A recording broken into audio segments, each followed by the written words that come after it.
Hey, this is Don Rose, All Points Atlanta Realty. So I'm here to talk about the next steps after you're under contract. So now you're under contract, now what? Well, the first thing to understand is there's something called a due diligence period.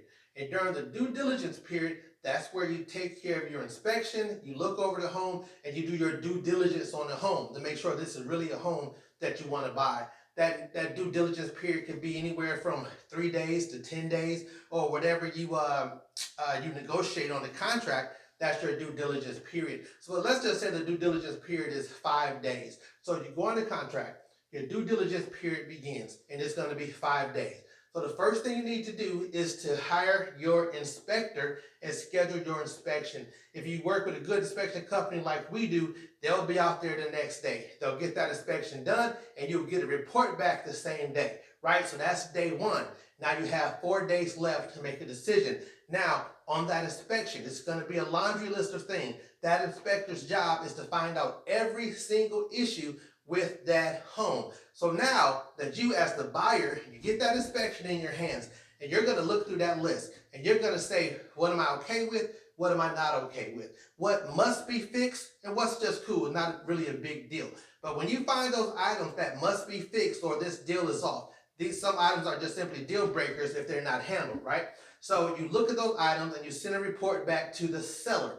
And then the seller is going to say, yes, I'll fix these things, or no, I will not fix these things. So if the seller agrees to fix these items, well, it's no problem. Everybody's happy. You move on. But if the seller says, no, I'm not going to fix these items, now you have some decisions to make. And as long as you're within that due diligence period of those due diligence days, you can still say, well, you know what? If you're not going to fix these items, I'm going to back out of this contract because these are deal breakers for me. Now, there's something called earnest money.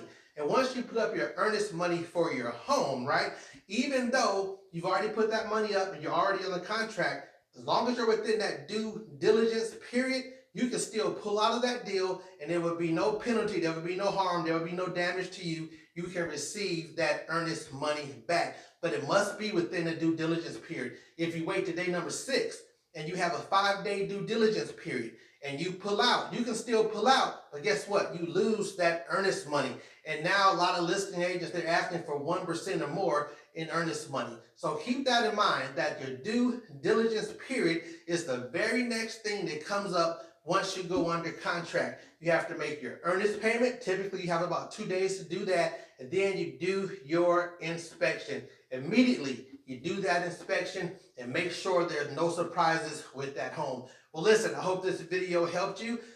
Please look us up. We would love to be your preferred realtor in the state of Georgia. You can find us at on our website at allpointsatlanta.homes.com. You can reach us by phone, 404-357-0754. You can also look at our YouTube page. There's a lot of really helpful videos on our YouTube page. That's All Points Atlanta Realty. It's at All Points Atlanta Realty. That's our YouTube page. But thank you very much. God bless you. Hope this was helpful.